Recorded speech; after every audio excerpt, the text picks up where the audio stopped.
Jadi sampai segitunya guru-guru kita memandu, makanya terus dilatih dzikrul ghafilin, dilatih apa supaya kalau kita biasa pergi kembali misalnya, rombongan kembali, mungkin kita istighfar. Buat sekali-kali rombongan datangin khataman Quran, datangin acara-acara, sehingga ada perbandingan. Nah, setidaknya saat kita salah itu tidak status, tapi zallah bawaan manusia.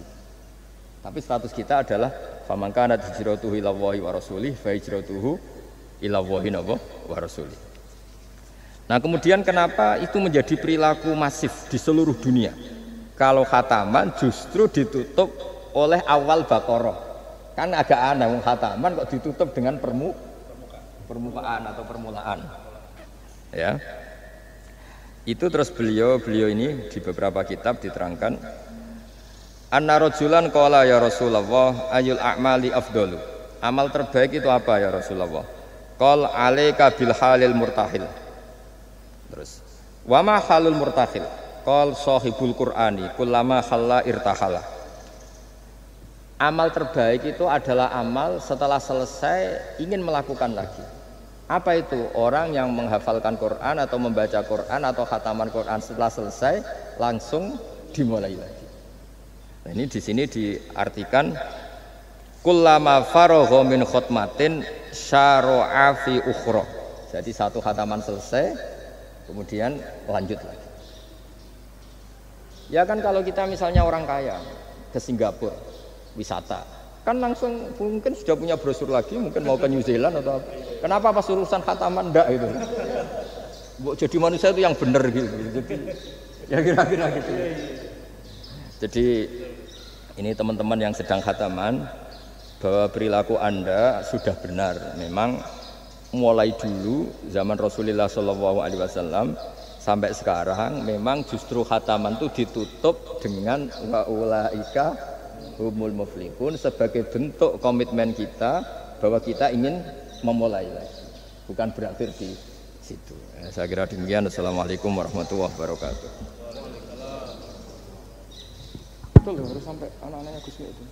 Terima kasih Gus Baha atas segala tausiahnya. Alhamdulillahirabbil alamin.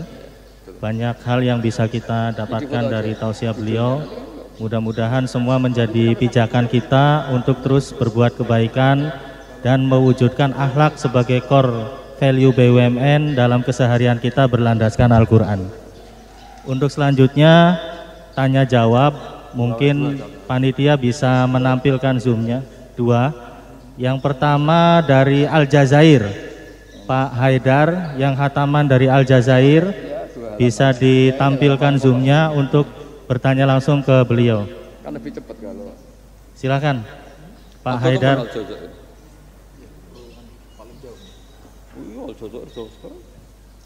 Ini proyeknya Pak Bimo. Izin Gus, ini proyeknya Wijaya Gus, Pak Bimo yang Aljazair. Ini paling semangat kan. Silakan Mas Haidar dari Aljazair. Ya. Langsung saja ditanyakan ke beliau, Pak Haidar.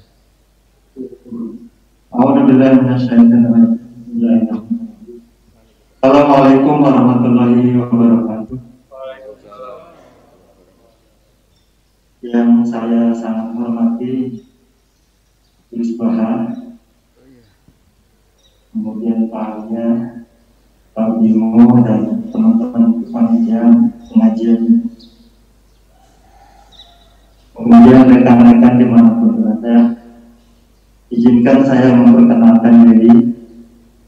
Nama saya Haidar Kusdinar Kusbahan, asli dari Bandung. Kemudian instansi saya di PT Wijaya Karya. Kami di sini sama teman-teman sedang membangun 3.950 unit kita di Indonesia apartemen. Alhamdulillah kami semua berada dalam kondisi sehat walafiat. Walaupun kondisi pandemi ini tidak dari turunan. Ini kan agak lambat sampainya. Alhamdulillah tim kami sekitar 103 orang dan kami bagi kemarin dari hari Senin dan mulai gladi resik dan hari Senin tanggal 12 kami rapat terkait dengan kegiatan ini kami langsung membagi tim gimana caranya supaya rekaman ini semua bisa merasakan atau bisa semua lokasi, karena di sini ada 3 lokasi, ada di Air Depla, ada di Kemis Miliana, sama di El Haras Kebaran, 4 lokasi. Alhamdulillah kami sudah rekam dan kami bagi-bagikan secara langsung. Mudah-mudahan ini membawa keberkahan buat kurasi kami, khususnya Jaya Karya, semuanya, seluruh BUMN, Adikarya, PP dan kami sebagainya. Khususnya terkait dengan yang menginisiasi, saya berdoa mudah-mudahan Allah melihatkan dengan keberadaan kita terlaksananya acara ini. Iwan bikin Allah Pak, baik dengan saya bertanya. Pertama adalah tadi sebagian sudah ada paparan khusus, ternyata mengenai pertanyaan saya. Pertama adalah kiat-kiat khusus bagaimana kita bisa istiqomah dalam keadaan konsisten, konsisten dalam berbuat, berucap, bertingkah laku, sehingga benar-benar terjaga keberadaan diri. Terjaga dari apa? Terjaganya adalah dari mohon maaf. Segala sesuatu yang Allah tidak ridhoi, terutama dalam keberadaan kami di sini tetap konsisten. Ada dalam rule aturan, tadi saya mencermati ada kata-kata yang luar biasa dari Gus Baha. Salah satunya adalah jalankan aturan yang sudah benar-benar jelas, lakukan. Ya, jelas. Kemudian dari saya catat adalah dengan rasa takut kepada Allah Subhanahu Wa Taala. Ini yang saya coba cermati, ternyata inilah salah satu jawaban yang mungkin. Kita mungkin hal-hal yang lain mungkin Gus Baha arahan dan terkait dengan poin-poin yang lain mungkin bisa mengenai kepada kami yang hadir di tempat ini. Khususnya adalah tetap ada dalam konsisten, ada dalam aturan Allah Subhanahu Wa Taala. Kedua, pertanyaan kedua adalah bagaimana caranya agar senantiasa kita ini hidup kepada Allah dalam kondisi apapun, Gus Baha. Terutama adalah kerinduan bertemu dengan Allah Subhanahu Wa Taala dan bertemu dengan Rasulullah Sallallahu Alaihi Wasallam. Ini dua pertanyaan yang mohon maaf mungkin bisa mewakili kami yang ada hadir di sini, jauh dari keluarga, kemudian jauh dari anak istri, dengan kondisi seperti ini. Karena kadang-kadang kita kalah dengan kondisi yang ada, yaitu rasa takut melebihi rasa takut kepada Allah Subhanahu Wa Taala. Itu mungkin Gus Baha pertanyaan kami yang ada jahit di sini. Kami di sini jam 3 subuh, Gus Baha. Perbedaan dengan Indonesia adalah 6 jam. Kami tadi jam 2 subuh sudah standby dan teman-teman sudah mempersiapkan. Alhamdulillah hari ini pada kesempatan baik ini ternyata kami sudah bisa menjalankan dan bareng-bareng bersama teman-teman. Setelah dengan membawa hatur nuhun. Assalamualaikum warahmatullahi wabarakatuh. Warahmatullahi wabarakatuh. Terima kasih Kang Haidar. Mungkin pertanyaannya curhat ini Gus. Jadi yang pertama, beliau ini muhibinnya Gus Baha, jadi langsung kita tayangkan supaya bisa face to face begitu dengan Gus Baha. Yang pertama yang ditanyakan mengenai bagaimana kunci istiqomah Gus. Tentunya dalam hal kebaikan dan menyebarkan kebaikan-kebaikan di sekitar. Yang kedua, bagaimana caranya meningkatkan atau keluar dari situasi atau permasalahan apapun itu. Mungkin itu Gus. Mungkin mohon pencerahannya. Enggak, tafsirnya jiran sendiri. Itu yang kita catat Gus. Ini kesurupan nih. Kesurupan. Silakan Gus. Ya, terima kasih Mas Haidar. Bismillahirrahmanirrahim. Kalau rumus istiqomah paling mudah itu kata Imam Nawawi dalam kitab Al-Majmu' itu adalah keputusan ilmu. Kalau keputusan nafsu itu kita nggak mudah istiqomah. Imam Nawawi mencontohkan begini, misalnya habis maghrib kita istiqomah baca Yasin. Itu cara pemaknaan itu baca Yasin itu kebaikan. Sehingga nanti kalau kita batalkan karena anak kita sakit atau karena ada orang tua kita sakit, kemudian kita ke rumah sakit mengantarkan, ini juga tidak mengganggu istiqomah baca Yasin. Karena maknanya adalah baca Yasin kebaikan, ditinggalkan untuk kebaikan yang bentuknya lain. Jangan seperti istiqomah versi ghairu ahlil ilm yang dikatakan orang-orang yang tidak ahli ilmu. Sehingga kadang cara berpikir, ya tetap maca Yasin senajan to makmu wis kejet-kejet gitu. Nah, itu akhirnya kan kayak Islam itu jadi sadis. Jadi demi istiqomah meninggalkan ibadah sosial. Maka banyak ulama mengatakan istiqomah itu ya kebaikan ke kebaikan yang lain, kebaikan ke kebaikan yang lain. Makanya saya bilang istiqomah itu adalah keputusan ilmu. Itu kata Imam Nawawi. Sehingga dalam banyak hal saya beri contoh. Hidup ini baik apa enggak? Ya baik, karena hidup ini menjadi mazru'atul akhirah. Referensi kita masuk surga dan neraka itu berdasar kehidupan sekarang ini. Berarti hidup ini spesial. Kita surga ya diputuskan ujian di kehidupan ini, neraka juga iya. Berarti kehidupan ini spesial. Tapi suatu saat kita pasti mati, dan mati itu baik enggak? Ya baik. Baiknya di mana? Ya kamu sudah tidak bisa maksiat lagi. Sehingga Nabi itu cara berdoa itu indah sekali. Allahumma ahyini ma kanatil hayatu khairan li wa tawaffani ma kanatil wafatu khairan li. Allahumma ij'alil hayata ziyadatan li fi kulli khairin wal mauta rohatan li min kulli syarrin. Segampang itu Nabi melihat kehidupan dan mati. Mengajarkan kita, tentu mengajarkan kita. Ya Allah, jadikan hidup ini, anggap saja saya ini masih menambah budi-budi kebaikan. Kalau saya mati, anggap saja ini berakhirnya semua maksiat saya. Mungkin sekarang kita ada zina, mungkin sekarang kita ada korupsi, tapi potensi itu tetap ada. Yang bisa mengakhiri potensi itu apa? Ya mati. Maka mati itu tidak problem bagi orang-orang baik. Kalau sampai anggap problem berarti agak kurang baik. Jadi sehingga ya hidup itu ya biasa, mati. Saya ini termasuk kiai muda yang nggak pati takut mati, ya biasa. Hidup ya mau, mati ya mau, ya biasa aja. Karena begitu indah ajaran Nabi. Ij'alil hayata ziyadatan li fi kulli khairin wal mauta rohatan li min kulli syarrin. Dan kalau ada kematian berarti anggap akhir dari segala keburukan. Maka berkali-kali saya ngomong, orang-orang alim dulu itu sudah pinter. Kalau ada badan narkoba, penjahat mati, itu tetangganya tetap disuruh bilang, ini orang baik, dia saksikan dia. Tetangganya protes semua, baiknya di mana orang nakal gitu. Padahal kiainya bilang baik kan sudah mati, tidak bisa apa-apa sudah. Artinya ada sisi kebaikan dalam kematian, yaitu segala keburukannya, bahkan potensi keburukannya menjadi berakhir. Jadi masalah nikmat juga gitu. Orang berharap bisa hidup itu sesuai rencananya. Tapi ketika dapat musibah tidak siap. Tapi apa panduan Nabi? Ajaban li amril mu'mini inna amrahu kullahu khairun in asobatu na'ma syakara fakana khairan lah wa in asobathu dharra sabara fakana khairan lah. Orang mukmin itu selalu baik. Kalau dapat nikmat syukur ya baik, dapat ujian sabar juga baik, kenaannya baik terus. Makanya saya berkali-kali bilang hubungan dengan istri itu ya gampang. Saya berkali-kali bilang kalau pas harmonis ya baik, namanya harmonis ya baik. Pas tukaran juga baik. Ibadahnya tinggal sabar. Dulu banyak orang jadi wali itu karena istrinya cerewet. Jadi termasuk resep jadi wali itu istrinya cerewet. Kalau secara ekonomi saya sering bilang, kalau harmonis malah minta ke mall, kalau sedang tukaran malah enggak, murah tukaran sebetulnya. Artinya orang dulu itu ngelola kehidupan tuh gampang sekali. Bodoh juga gitu. Saya pernah ada civitas akademika dari UGM cerita saya. Biasanya kampus-kampus besar kan menghormati orang yang prestasi.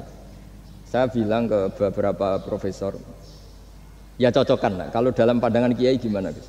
Ya anak-anak yang nggak pinter itu ya bagus. Barokahnya nggak pinter masuk desa-desa tertinggal, akhirnya menghidupkan di desa tertinggal. Kalau pinter inginnya di Jerman, terus dapat beasiswa, malah kadang-kadang nggak mau pulang. Barokahnya tidak pinter mau di desa-desa terbelakang, akhirnya merata pembangunan di Indonesia. Di dunia kiai juga gitu, kadang yang alim paling jadi ketua MUI atau apalah. Barokahnya tidak alim dia di desa tertinggal, kelasnya pendiri masjid. Artinya kalau dalam pandangan Islam itu semua itu ada hikmahnya. Jadi Allah bikin orang ada yang bodoh itu sudah direncanakan. Barokahnya bodoh itu mau di desa terbelakang. Kalau enggak bodoh enggak mau dia. Ya itu cara Allah untuk menyebarkan kebaikan.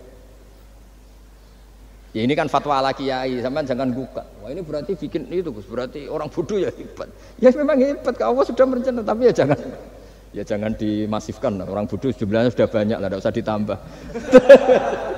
Tapi ini cerita, terus sampean Allah itu sudah punya rencana. Allah itu sudah punya rencana.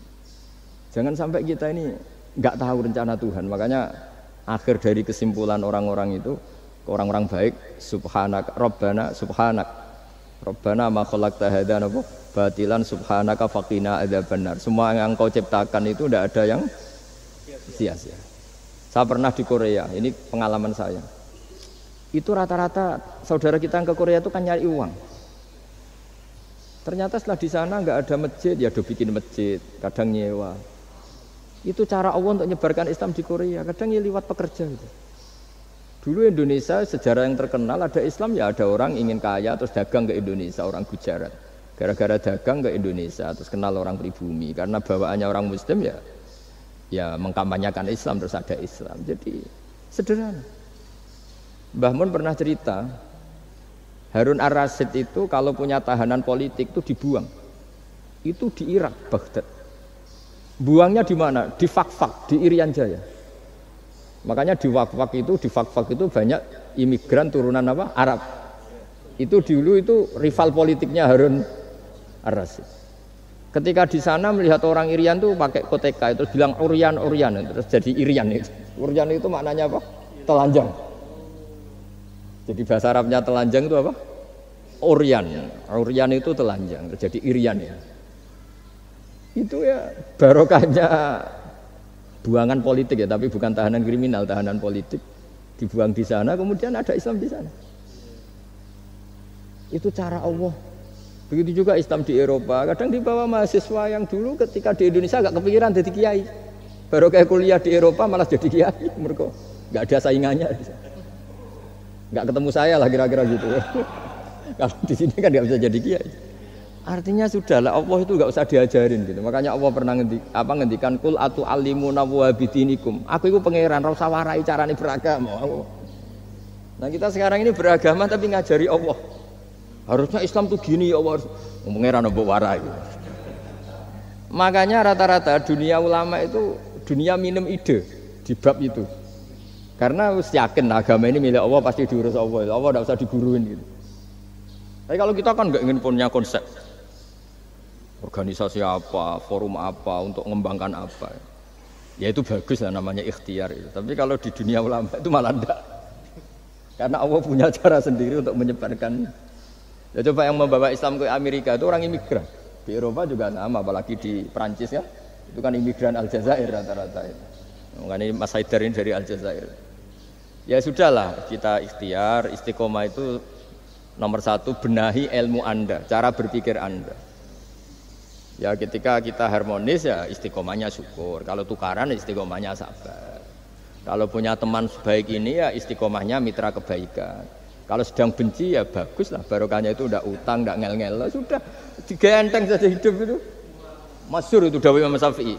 Man ahsana ilaika faqad qayyadaka. Wa man asaa ilaika faqad atlaqaka. Orang yang berbuat baik kepada kamu sebetulnya itu mengunci kamu, mengikat kamu. Kamu loh ini kalau Pak Aryo terlalu baik sama saya, yang susah juga saya. Kalau nanti anaknya kawin, resepsi gak diundang saya gak enak. Tapi kalau dia agak-agak jahat sama saya, gak tekos, peduli. Ini kan pantas. Jarno. Jadi saya kalau ada orang terlalu baik sama saya sudah mulai mikir ini ya, ribet kan. Makanya saya termasuk kiai yang ada orang baik ya biasa aja karena tak anggap ini ke depan kurang baik gitu. Tapi ya saya seneng ya, namanya ukhuwah Islamiyah seneng. Tapi tidak seneng-seneng banget kayak orang yang nggak punya perhitungan. Waman asa ilaika faqad atlaqaka. Orang yang berbuat buruk kepada kamu sebetulnya dia membebaskan kamu. Nggak mungkin kan orang yang sedang ngeneng kamu terus utang kamu, nggak mungkin kan pinjam mobil, mungkin nggak? Apalagi titip, tolong dong saya dikasih pekerjaan di BUMN, nggak mungkin. Yang minta-minta gitu pasti yang baik sama kamu. Jadi ilmu kiai itu sampai segitunya. Makanya kita harus syukur khazanah yang diajarkan guru-guru kita ini luar biasa. Man ahsana ilaika faqad qayyadaka wa man asaa ilaika faqad atlaqaka. Siapa yang berbuat baik sama kamu, sebenarnya dia mengunci kamu. Kamu tuh harus ada sekian etika kan? Loh iya, kalau zaman saya belum kenal Pak Arjo, belum sering kesini, saya cuek aja. Setelah sering kesini terus bilang, Gus, saya mau ngaji ini, wah apa nolak gak enak. Cara pertama kesini langsung gitu, wah enggak lah kamu siapa, kenal aja enggak. Ini agak bener kenal, aduh ribet tuh. Tapi saya maafkan. Nah ini cerita mazhabnya Imam Syafi'i. Makanya hubungan suami istri kalau sedang harmonis malah saling curiga. Ada apa ini kok baik? Saking susahnya nyari baik ikhlas itu sehingga kalau bupati juga gitu, ada orang kok terlalu baik mesti mikir ada apa ini. Artinya gini, kalau kita dengan ilmu itu ngadepi sesuatu enteng saja. Barokahnya misalnya Mas Haidar di Aljazair, saksinya banyak. Kalau kita tidak pernah ke sana kan saksi sujud kita hanya Indonesia. Nanti kalau Mas Haidar ketemu Allah kan keren.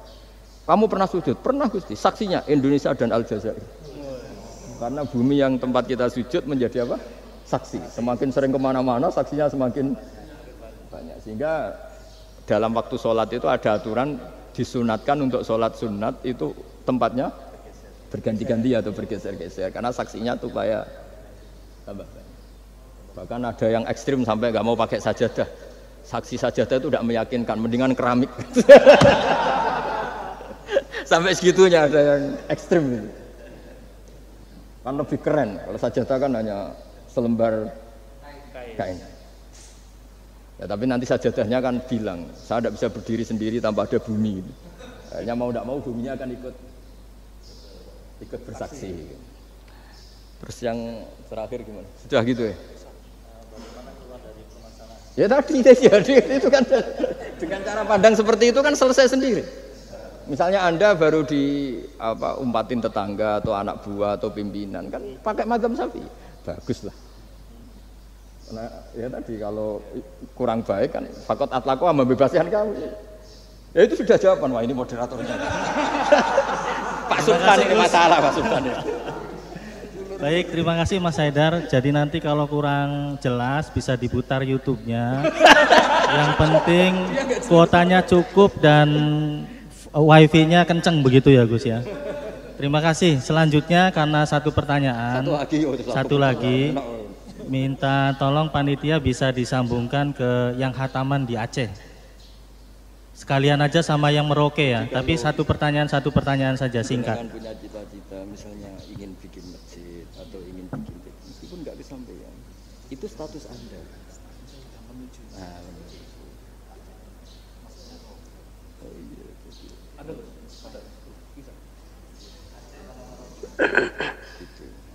Bismillahirrahmanirrahim. Assalamualaikum warahmatullahi wabarakatuh.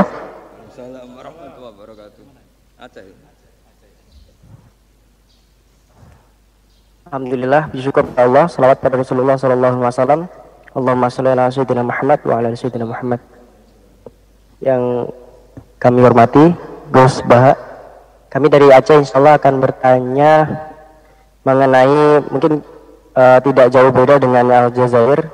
Kami dari anak-anak muda di proyek, jadi kami minta ininya Gus, tips-tipsnya agar kami anak-anak muda ini agar istiqomah dalam kebaikan dan juga menyebarkan kebaikan di lingkungan proyek kayak gitu.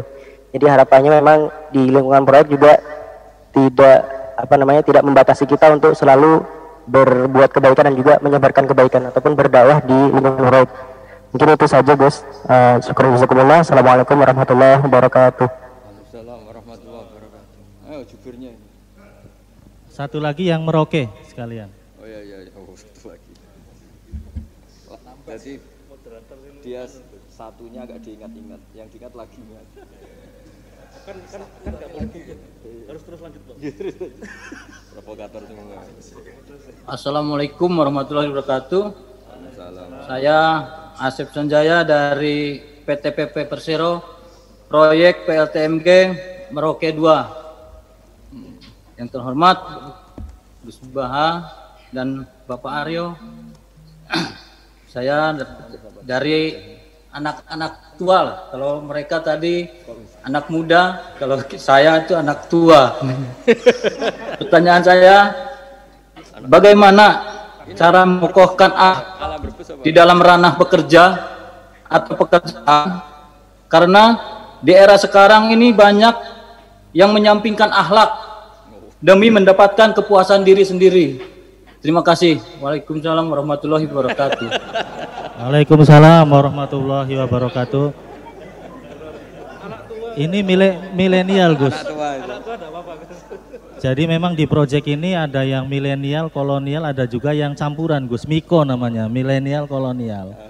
Jadi mungkin yang pertama mohon pencerahan dari proyek Aceh, kemudian yang kedua dari proyek Merauke. Kalau Aceh tadi bagaimana caranya milenial bisa istiqomah, kemudian yang milenialnya, kemudian yang Merauke itu bisa